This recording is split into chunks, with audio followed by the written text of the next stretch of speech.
Hi, Grimmies! I'm Felicity. And I'm Ravi. We are the hosts of the Grim and Tonic Book Club, and welcome to our extra credit series. We thought it would be cool if we had some mini episodes for some of the other books that we have read. So this is where this whole series comes in. They're going to be short, they're going to be snappy. We're just going to talk about the book. No fluffy, no fluffs around the edges. Yeah, well, a little bit of Maybe fluff. a bit of fluff. Bit of fluff. But yeah, these are our extracurricular books, ones that we've both read. We thought that we would get in and do some mini episodes for you. Yeah, and because things that we think that they have a lot to talk about and they deserve an episode. Not a normal long one, but just a short. And just our usual disclaimer, while we do sometimes make light of the horrible things that happen in these books, please know that we do take the topics very seriously. So what are we reading? What did we read today? What are we talking about? All right, so our extracurricular book is The Housemaid. Oh, a Freida McFadden. A Freida McFadden book. And we thought there was so much to talk about. We loved You this enjoyed it. Yes. Spoiler, we loved this We book. love this book. Yes. And we want to talk about it. Yes. Do you remember how many stars you gave this book? I'd probably have 5. I'm going to say 5. 5? Give it a 5. I'm not stingy with my 5. I'm giving it a 5. I'm very stingy with my 5. I would give this a 4.7. Cool. I'm just rounding up. I don't have time for 0.7s. The most I'll do is a 0.5. Maybe. No, I'll even go down to 4.78, but let's not go there. I think you gave a book a 4.9 the other day. Which book? Oh, yes. Carrie Soto is back. Just round up to 5. I couldn't. I gave it a 5 initially, and then I took my 0.1 back. I was like, I could not give it a 5 in good conscience because there were 1 or 2 things that I didn't love about it. I need you to work on that. Yes. Just my high expectations. All right, tell us what The Housemaid is about. All right, so in The Housemaid, Millie is a young and beautiful woman. Always beautiful. Always beautiful. So thin. Mm-hmm, so thin, blonde. Who applies and is offered a job as a live-in housekeeper for a wealthy couple, Nina and Andrew Winchester. For Millie, who has a criminal record, this is a fantastic job until it's not. Things go downhill very quickly as Nina Winchester exhibits increasingly bizarre and frustrating behavior. Millie is also offered a room in the house in the attic that only looks from the outside. So that was the whole catalyst of this book. Yeah. Millie needs a job desperately because she got fired from her fast food joint. Yeah, and she's got a criminal record. She's got a criminal No record. one is going to hire her. Yeah. And she's living in her car, so she needs a job with a house. With a house that comes with a house. So yeah, what other job is there? Perfect job. Psychotic family, perfect job. But you know what? When she interviews for the job, everyone is so nice. Nina is delightful. Yeah. Which then begs the question, why didn't Nina run the background check? But she did. She did. But Millie didn't know that because she wasn't expecting someone with her record to get such a job. Qualifications. Yes, that's one. And her history. So what was her history? Well, she had a she had a criminal record. What was it? She murdered. She did murder her friend. No. You're making it seems. Save me.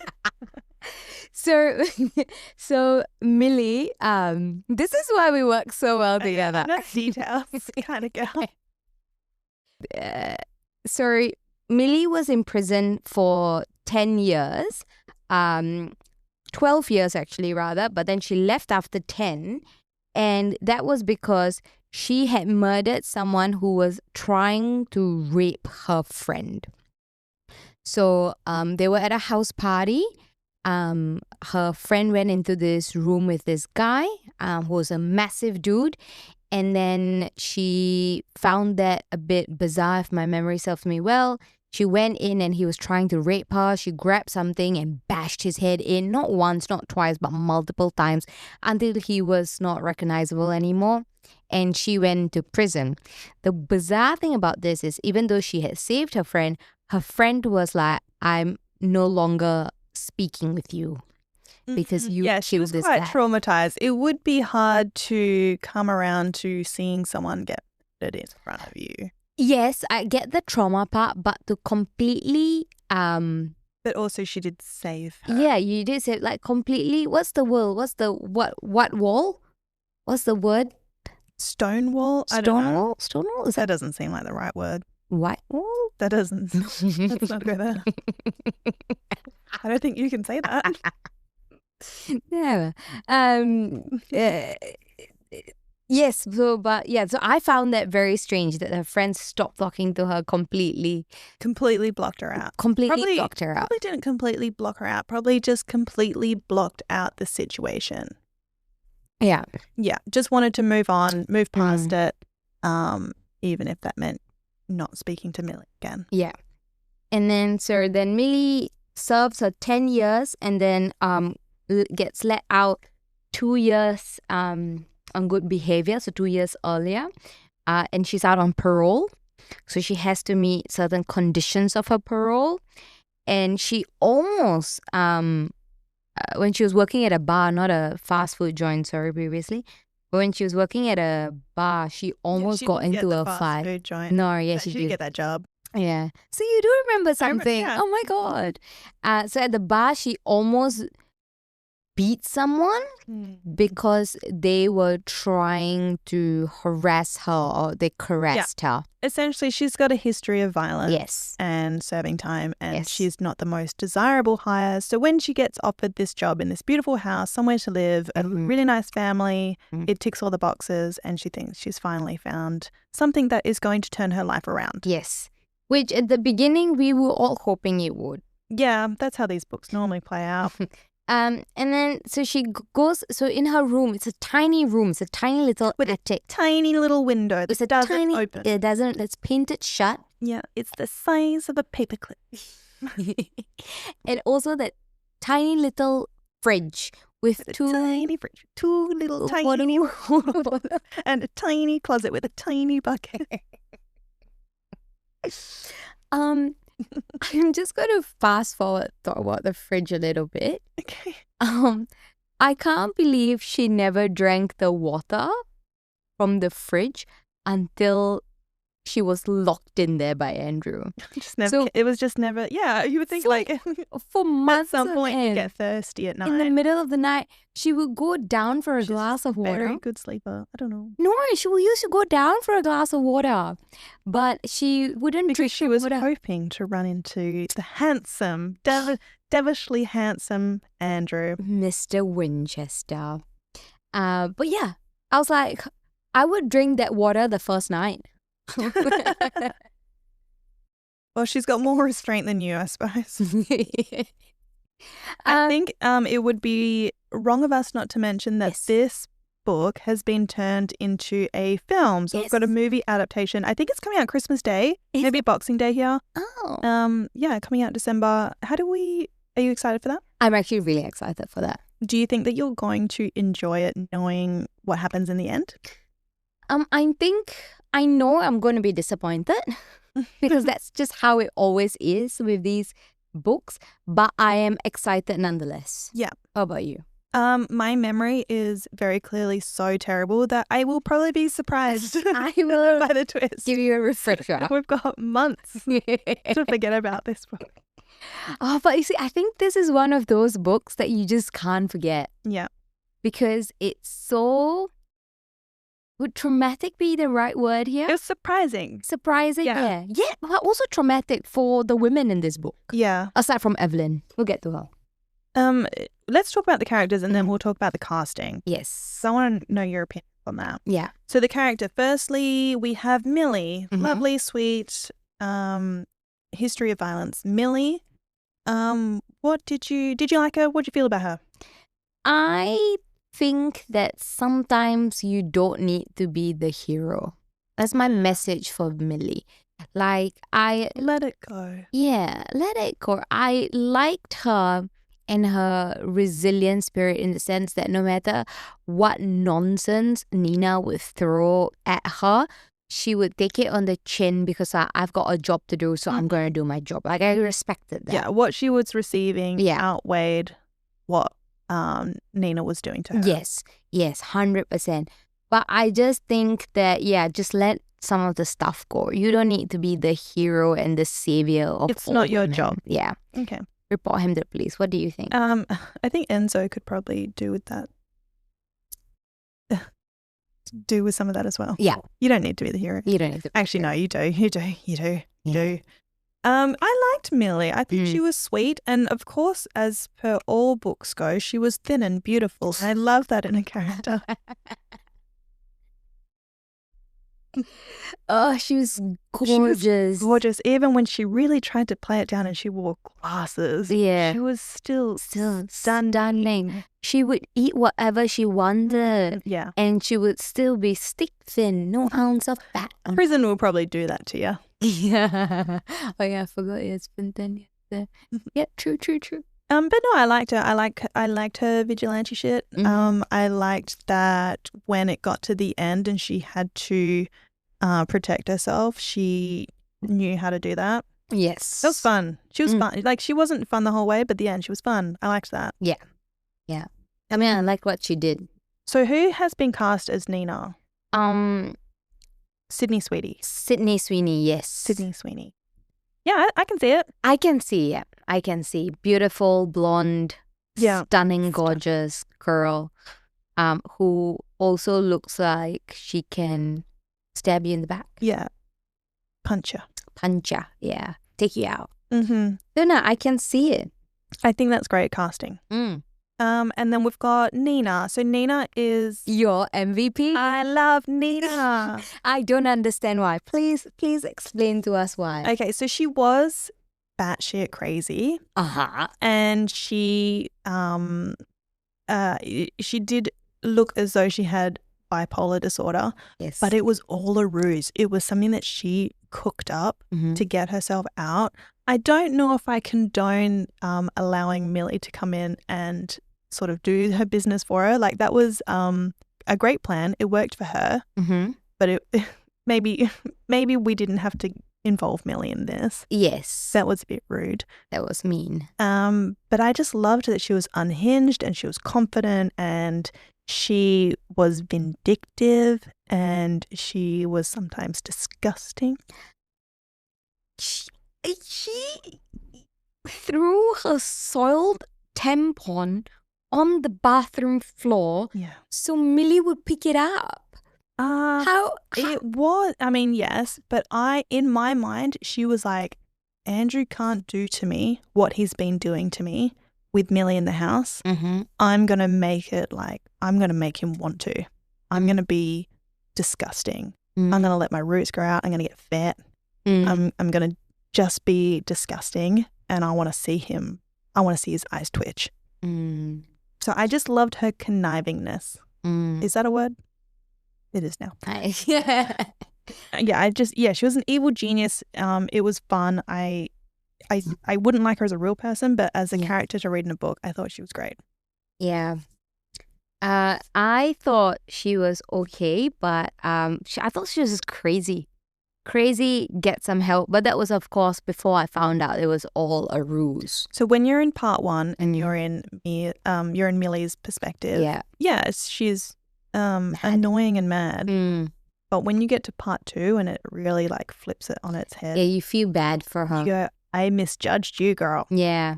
But I think I also agree with what you said, that I don't think she should have involved Millie to do her dirty work for her. Yeah. That was just unfair. Really threw her under the bus. Yeah. Yeah, she was willing to let Millie really take the fall. Take the fall and take the hit, literally. Yeah. But also, I guess I see it from her perspective, because no matter what she did to try and get help, it failed. Because the police weren't believing her. The hospital wasn't believing her. The doctors weren't believing her. Her psychotic friends, the rich ladies of Beverly Hills, weren't believing her. They were awful. They were awful people. But yeah, so she really felt trapped. Yeah. And I could see And she was trying to protect her daughter. Yeah. Which is a sentiment that I understand. Yes. I understand that. So I don't hate her as much as I thought I initially did, because I get it. I still think she cray. So in the film, this one, she will be portrayed by Amanda Seyfried. I am interested to see how they make Amanda Seyfried look like dumpy.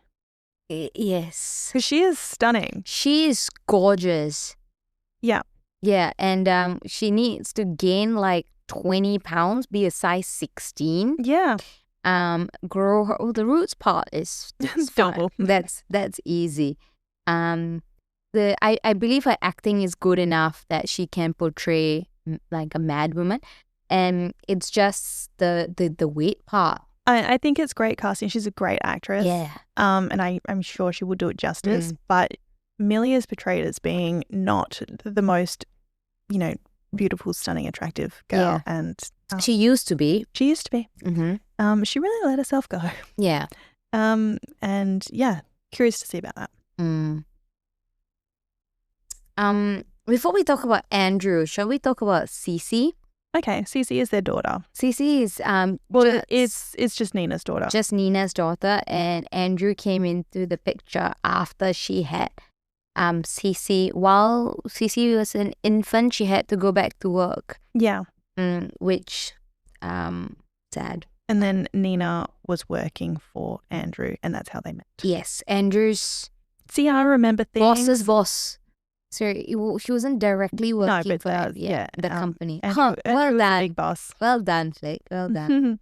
I don't understand what Cece's problem was. I get like Nina's perspective of why she was awful because she needed to show Millie that she is completely unhinged.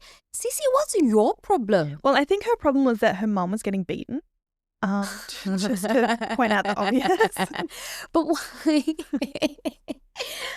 I don't know the sound. So the problem, the Cece thing, I don't think they exposed Cece to what was happening, but she seems like a smart enough girl to put two and two together there. Yeah. But she knew that if there were any slip-ups, any mistakes, anything that Andrew would deem to be wrong, then her mum would be taken away for days. So she was just very distrusting. I don't know why she would lie about allergies. You see what I mean? I'm allergic to peanut butter. Well, she kind of was, but it was mild. It wasn't it wasn't life-threatening. No, but she wasn't. I think she was, but it just wasn't life-threatening. No, she wasn't. We're going to have to look this up. We've got to fact-check this one. Fact-check this. All right. I think I remember it as Cece, she was like, oh my God, are you going to kill me? And then Andrew was like, no, absolutely not. Why would we have peanut butter in the house? Yeah. But he made them keep peanut butter in the house because he would slip it in her stuff. Yes. She was allergic, but it wasn't life-threatening. Yes. Oh my God. Well done, Flex. You got, absolutely. You're right. I was wrong. But I think my favorite thing was when she asked for a bologna sandwich and she got a bologna sandwich and she said, no, I said an abalone sandwich. She's a little shitty kid. It was such. Who eats an abalone sandwich? No one. She's just funny. She's just a spoiled brat. Spoiled. Oh, I just felt bad for her with her white hair and her little frilly dresses that she was uncomfortable in. Yeah. Felt for her. Yeah. Getting fed peanuts when she had a mild allergy. Yeah, and then But you didn't like her at all. I wouldn't say at all. I just thought that you just need, you don't have to be cruel to people too. You know what I mean? Yeah. If you're around someone who's constantly mean to other people, I get your perspective. I completely get it. But it's like, be the better person. Be the change you want to see in the world. You know what I mean? Yeah, I get that. How old is she? 13, I think. 11? Can we have some sympathy for Cecilia, please? She's seen a lot. Okay, she'll get me. She's uncomfortable. How do you treat people when you're uncomfortable? She's in frilly dresses. She can't handle it. It's just like the abalone sandwich and bologna sandwich I thing. think that was funny. It was just unnecessary. And then because her chicken dinosaur nuggets were not cut in the shape of like certain dinosaurs. Dude, I have a 5-year-old and a 3-year-old. That is my life, okay?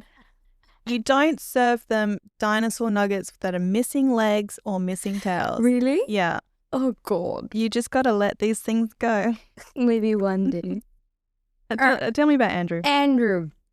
Okay, so he was introduced as this godly, handsome man. He was handsome. He was fit as fuck. He was handsome. What a guy. And so kind. So kind, loving. He would come and clean up the mess with Millie that Nina made. Real down to earth. And then you at the beginning, you're like, all right, why is he with Nina if she's completely unhinged? Because just history and the child. And the child. And then he's like, oh, but I want a child of my own. And then Nina was like, I can't do it. Understandable. So he was just like, I was like, what a nice guy. Yeah, he's been dealt a really terrible hand. When you're in part 1, he's just been dealt a really hard hand with a wife that he used to love, and now she seems to be changing. And the child that is hers is very annoying. Yes.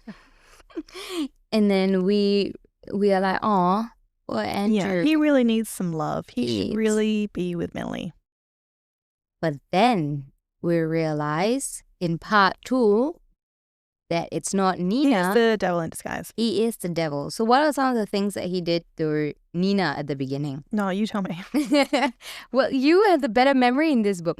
So one of the first things that they talked about was, I think a few months after their marriage, Nina... Her hair was growing out. She didn't have time to go and get it touched up, and he locked her in the room and he made her pull out 100 strands of hair. Yeah. And when she did that, he counted them, and there was like 102 missing. No, it was like 98. Okay. Something along those lines. And so he made her do it all again. Just really sadistic. It's just cruel. That's what it is. Controlling. Sick. And then she tries to go and tell like the hospital and because she was so dehydrated because they didn't give her food for days on end. And she was so dehydrated and that she was a bit delusional. So she got admitted into the hospital, right? Where then she tried telling the doctors that he had done this to me.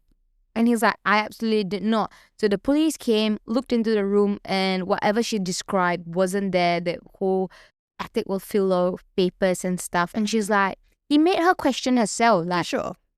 And I understand that. I would have been questioning myself too. 100%. Yeah. Be like, oh, did I just dream this? Should I be on antipsychotic medication? Yeah, exactly. Yeah. And I think the worst thing that he did to her was he set it up so that it looked as though she was drowning her daughter in the bathtub. And then she got sent to a hospital.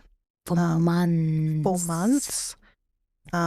So not only did he almost kill Cecilia, he made it look like she had done it and sent her away. Yeah. That's horrible.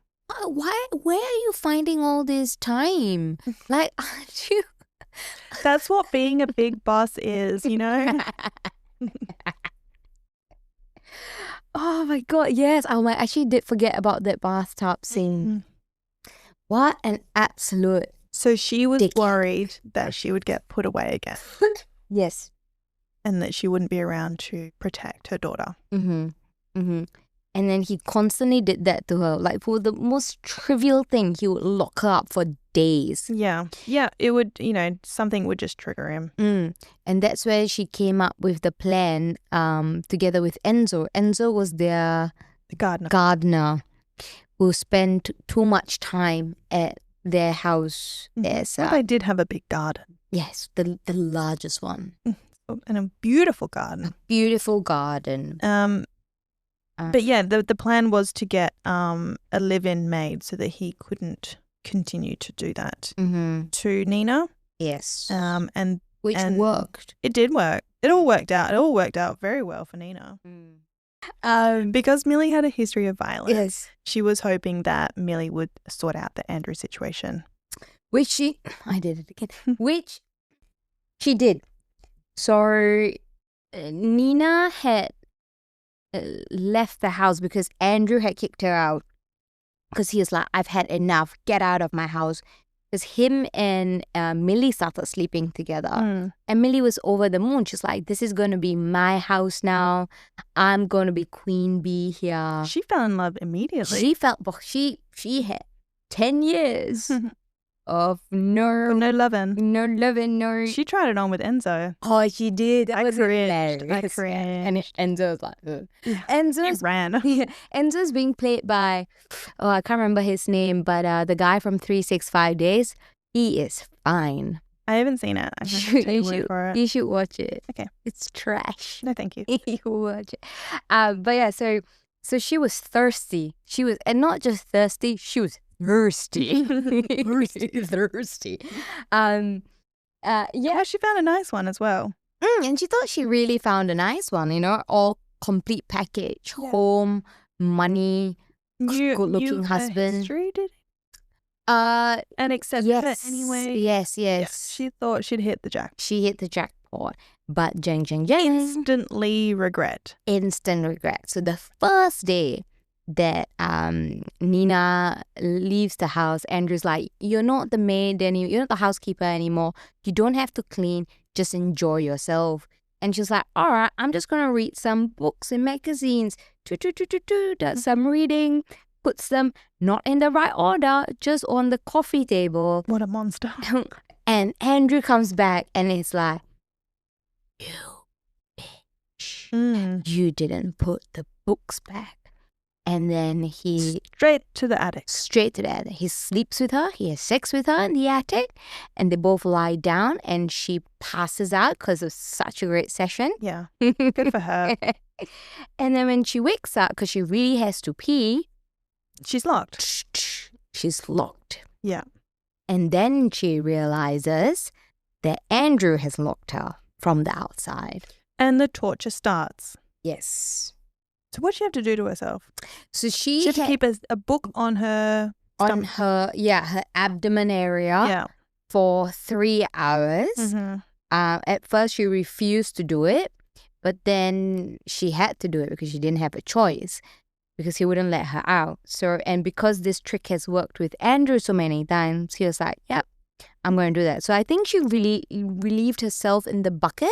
Yeah. And when she was doing it, she found a pepper spray. She found a pepper spray. She found a weapon of some sort. She found a pepper spray, yeah. Yeah. Thank you, Nina. Thanks, Nina. So, and then she realized what... She had to do it twice. How rude. Yeah, because... it was like a minute shy. Yeah. Yes, it was like a minute shy. And then he was like, nah, do it again. And then she did it. So she was on it for 6 hours. She had the books on her. And then thereafter, he... so he lets her out. Mm-hmm. She pepper sprays his face off. Mm-hmm. And then she shoves him in, locks him in. And then her torture time starts. This was great. Like, I really enjoyed reading this part. It felt justified. It felt justified. Mm-hmm. So she made him do the same thing 6 hours, I believe, with the books on his junk groin, and that made it all blue and black. Oh, boo-hoo, Andrew. And then after that, she made, because I think there were pliers in the room for some reason. Oh, yeah. There must have been. How did he pull out his teeth? Fingers. You can't pull out your teeth with your fingers. I don't know. Let's not get into semantics here. He had to pull out his teeth. Yeah. And then, so she... And he just kept going. Yeah, he kept going. I don't understand. She kept being like, one more. And he was like, oh, fair enough. She will let me out now. Like, you must have known by, like, the third teeth, you are not leaving this room. Mm-hmm. So Why keep going? Which is why I keep going. But then I think he eventually died. And that was it. They didn't really go explore more into any other tortures, form of torture. It was just the groin bruising as well as the... That was such a nice twist. I love that. Take his junk away. Take his junk away. Take his teeth away. Mm-hmm. Dehydrate him because there's no more water in the room. So she just kept him in there long enough that he died of like Dehydration. Yeah. And his body was just left in there, disgusting. Bruised. Yeah. And then she freaks out and be like, what am I going to do now? Because I'm going to go to prison. Yeah. And that was it. And then Nina comes back because Enzo convinces her to come back. Yeah. What a nice guy. What a nice guy, Enzo. So she came back to check on... she had a plan to sort of cop it, didn't she? Yeah.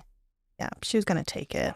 But then Detective comes in and he sees what happened. Yeah. And he knows who Andrew is. Well, he suspects he knows who Andrew is and his history, and just goes, oh, well. Yeah, because seems all clear to me. Andrew dated his daughter. So Detective Connors' daughter. And ever since they were done with their relationship, his daughter was never the same again. So he knew he had done something, but his daughter never would say anything. Yeah. And then he's like, yeah. Oh, so sad. He's dead. Yeah. No foul play. I don't need to look at his teeth or his willy. Or his junk, yeah. And then, you know what bothers me? Well, not bothers, but... Okay, well, bothers. Is that Evelyn? Evelyn is Andrew's mum. And she sees the body. So she sees the body, and she realizes what has happened. And then she just goes, Andrew knew what he was getting himself into, and this is all his own fault. So that's fine. I'm not going to... Yeah. It alluded to the fact that she had done similar things to him when he was a child. 100%. Yeah. 100%. And that's why he was so unhinged and mad. Yeah, it had all been done to him, which I did feel for him in that department, but also not at all. Yeah. Yeah, no, not at all. Did you like this book? I mean, yeah, we like this book. I gave this one a 5-star. I just thought it was so fun to read. Yes. I loved the 2 times, the part 1, part 2, and how it really flipped it on its head. It made you change your opinion it made me change my opinion of some of the characters and see a different perspective. It was, I enjoyed everything about this book. I like the characters. I like the twists. I like the pacing. Yes. No, 100% agree. Overall, really good book. Yeah. 100% would recommend. So if you guys haven't read it, you should go and read it. Well, maybe not now because spoilers, you know everything. So this was our first of our extra credit series. I hope you guys enjoyed it. We're trying to keep it as short and as concise as possible. If you have any suggestions for books that you want us both to read and do an episode on, please let us know. Yeah. And thank you for listening. Catch us on our socials. Bye.